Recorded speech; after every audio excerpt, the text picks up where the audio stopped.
আকেল বেটা পরেই ঘুমায়। ওস্তাদ, তোমার আমি কতবার কইছি আমার নাম আক্কেল আলী শিকদার মোহাম্মদ আব্দুল হাই, যদিও বংশ বড় জাতে ছোট। এই নাম ধরে ডাকতে মানুষের কষ্টের সীমা নাই। তবু আমারে ব্যাখ্যান করো না। তোর চাপাবাজি আমার ভালো লাগে না। আরে দেখতেছো না, নামাইছি তো। নে মাল উঠা। লেখাপড়া শিখা টলারের মাল টানতেছ। ভাবছিলাম তুমি চাকরি করলে আমি তোমার অফিসের পিও নেব, ওই সিহন টলারের হেল্পার। তবু ভালো, আমরা খেটে খাই, কেউ আমাদের বেকার বলতে পারবে না। এই যে ঠিক, চল, আমি কোনো স্মরণ নাই। ধরো না, এটা এই করে রাখ। এই শোনো, তোমরা কারা? আমার নাম সদাগর। আমার কিছু মাল সমুদ্রের মাঝে জাহাজে পৌঁছে দিতে হবে। কি মাল জানতে পারি? আহা, তোমার কি জানার দরকার? পৌঁছে দেবে, টাকা পাবে। তোরা হয়তো জানিস না, সুলতান কখনো পাপের জিনিস ট্রলারে তুলে পাচার করে না। আমাদের এই এলাকা দিয়ে আজ পর্যন্ত কেউ কোনোদিন স্মাগলারের মালামাল পাচার করেনি। অতএব সদাগর সাহেব, সাবধান। এই সমস্ত স্মাগলারের মালামাল পাচার করার আগে আপনি নিজেই জেলখানা পাচার হয়ে যেতে পারেন। মা, ও মা, কই গেলা? সুলতান, এসেছিস বাবা? এই নে মা, তাই হলো রাখ।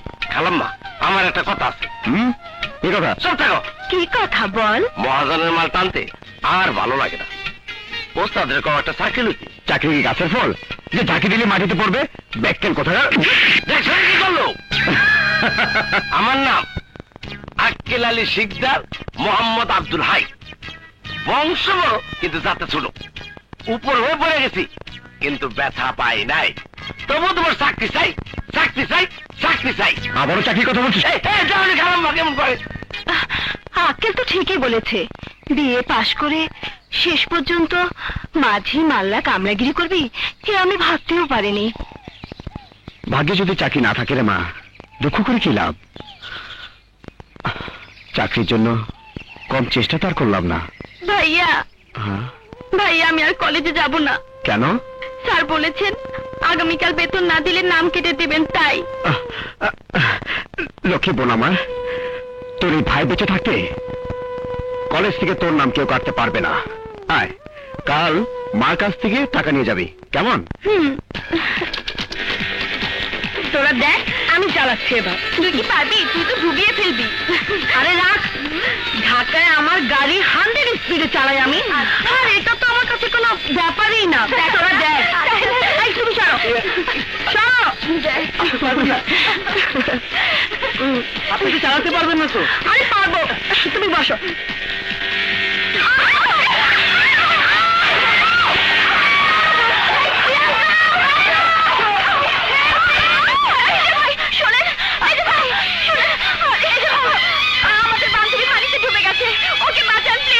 কি বিপদের কথা ওস্তাদ? ওই যে দেখা যায়, ওই যে, হ্যাঁ, ওই যে, যাও যাও যাও, তাড়াতাড়ি যাও। আরে যাও তাড়াতাড়ি।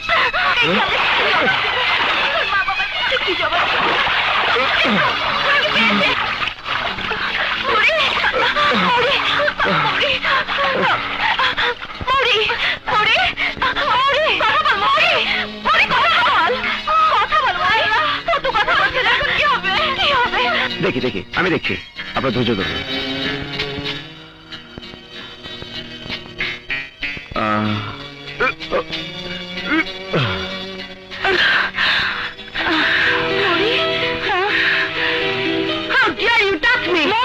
কাকে কি বলছিস?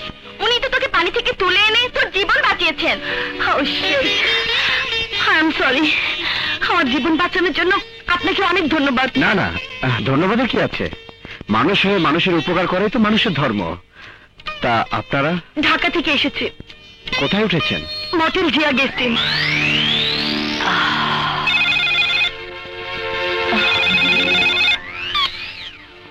Hello, leader. সদাগর নতুন চালানের সদা নিয়ে এমভি বঙ্গোপসাগর আজ রাতেই বঙ্গোপসাগরে এসে তোমার জন্য অপেক্ষা করবে। কি মাল নিয়ে আসছেন লিডার?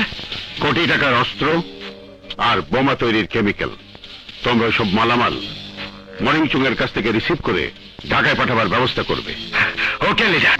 আর শোনো, আমার মেয়ে বান্ধবীদের নিয়ে কক্সবাজার বেড়াতে গেছে, ওদের দিকে একটু খেয়াল রেখো। ওই যে দূরে দেখছেন, ওটাকে মহেশখালী বল। ও মহেশখালী, পৃথিবীর অনেক দেশ আমার দেখার সৌভাগ্য হয়েছে, কিন্তু দেশের এই সুন্দর প্রকৃতির মতো কোন দেশই আমাকে আকৃষ্ট করেনি। কিন্তু একজন সবচেয়ে বেশি আকৃষ্ট করেছে, সে হচ্ছে সুলতান ভাই। কি বলেছিস? তা কি করে সম্ভব? আমি অতি সাধারণ মানুষ, এমএ পাশ করে চাকরির জন্য অনেক চেষ্টা করেছি, শেষ পর্যন্ত তো ট্রলার চালাচ্ছি। তাতে কি হয়েছে? একদিন দেখবেন সত্যি আপনার চাকরি হয়ে গেছে। কোনো কিছু যেন উল্টাপাল্টা না হয়, বুঝছি? হ্যাঁ, তা মৌরি না, মৌরি একটা সামান্য ট্রলার চালকের সাথে ঘুরে বেড়াচ্ছে। ব্যাপারটা তো তাহলে লিডারকে জানাতেই হয়। কি বললি সদাগর? আমার মেয়ে মৌরি সামান্য একটা পাহাড়ি ছেলের সাথে ঘুরে বেড়াচ্ছে? জি লিডার, আমি আমার নিজের চোখে দেখেছি, ওরা দুজনে প্রেম করে ঢলাঢলি করে স্পিড বোটে ঘুরে বেড়াচ্ছে। তাই যদি হয় তাহলে মৌরিকে আমি ঢাকায় ফিরিয়ে আনার ব্যবস্থা করছি। তুই যাই বলিস মৌরি, সুলতান ভাই কিন্তু দারুণ হ্যান্ডসাম। হ্যাঁ, অমন একটা শিক্ষিত সুদর্শন ছেলেকে যদি ভালোবাসতে পারতাম। তোকে মানা করেছে কে? জানা, এক্ষুনি গিয়ে ওর গলায় ঝুলে পড়। মৌরি যেভাবে রেগে যাচ্ছে তাতে মনে হচ্ছে মৌরি ও সুদর্শনের প্রেমে পড়েছে।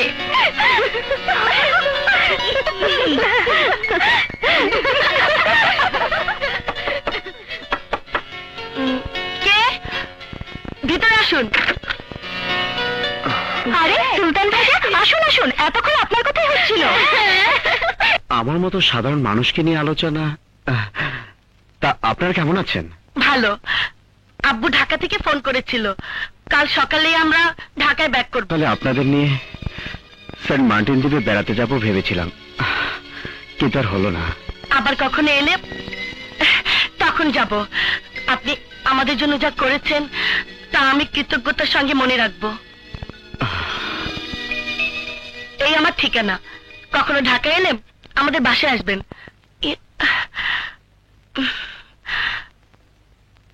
আমরা আসি। ঠিক আছে, চল।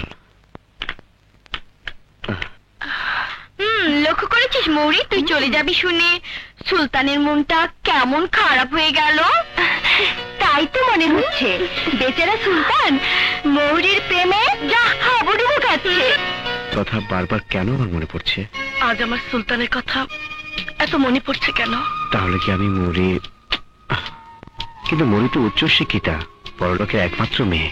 তাহলে কি সুলতানকে আমি ভালোবেসে ফেলেছি? সুলতান যদি বড়লোকের মেয়ে ভেবে আমার ভালোবাসাকে প্রত্যাখ্যান করে? ও কি আমার মতো? না না, একই ভাবছি আমি।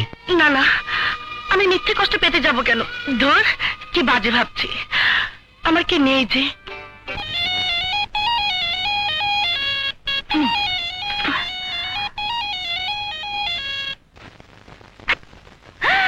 নিশাতা, আপনি কেমন আছেন? ভালো। আসুন আসুন, ভিতরে আসুন আসুন। কি ব্যাপার মিনা, বাসায় এত নীরব লাগছে কেন? আপু, সবাই দোতলায় তো তাই। আরে নিশাত মামনি যে, কখন এলে? তা কেমন আছো তুমি? ভালো আছি আন্টি।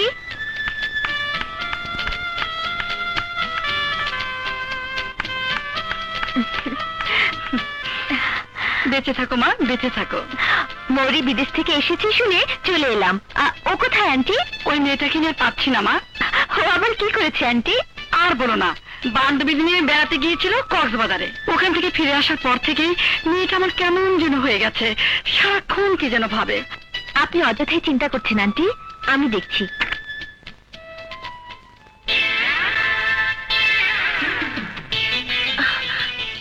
মা, এখন যাও তো। মা, বিরক্ত করো না তো প্লিজ। মা, বিরক্ত করো না, যাও। আরে আমি তোর আম্মু না। আমি তোর বান্ধবী নিশাত।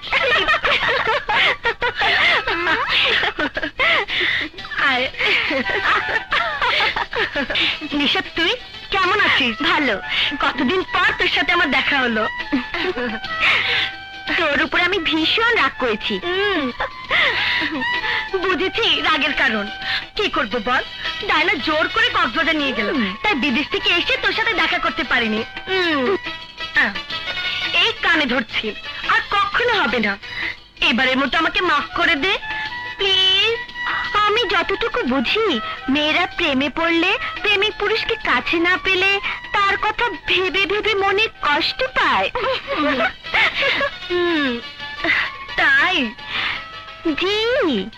এখন বল, শেষ পর্যন্ত কার প্রেমে পড়লি? এখনো পড়িনি, তবে 2-1 দিন কক্সবাজারে থাকলেই প্রেমে পড়ে যেতাম। কি? শেষ পর্যন্ত কক্সবাজারের ছেলেকে তোর মনে ধরেছে? সত্যি করে বল না, ছেলেটি দেখতে কেমন? যে আমার বান্ধবীর মন জয় করে নিয়েছে, নিশ্চয়ই রাজপুত্র হবে। রাজপুত্র কিনা জানি না, তবে কক্সবাজারের শিক্ষিত সুদর্শন যুবকটির ব্যক্তিত্ব আমাকে দারুণভাবে আকৃষ্ট করেছে। তুই মরেছিস, তোর মধ্যে প্রেম রোগের লক্ষণ দেখতে পাচ্ছি। বারবার সুলতানের কথা মনে পড়ছে, হঠাৎ বাবার ফোন পেয়ে চলে আসলাম। আচ্ছা নিশা, ও কি আমার কথা ভাবছে? তা তো বলতে পারবো না, হয়তো ভাবছে, হয়তো না। এখন সুলতানের ব্যাপারে কিছু ভাবছিস? এসব কথা বাদ দে, এখন বল রাজুর খবর কি? কবে তোদের বাসর হচ্ছে? ভাবছি বিদেশ থেকে এসে রাজুর হাতে হাত করা পরিয়ে সোজা বাসর ঘরে নিয়ে যাব। বিদেশ যাচ্ছিস মানে? ও, তোকে তো আসল কথাই বলা হয়নি। আমি কিছুদিনের মধ্যে FBI ট্রেনিং এর জন্য আমেরিকা যাচ্ছি। সত্যি বলছিস? Congratulation. Thank you. You are lucky my dear friend. তোর অভিযান সফল হোক।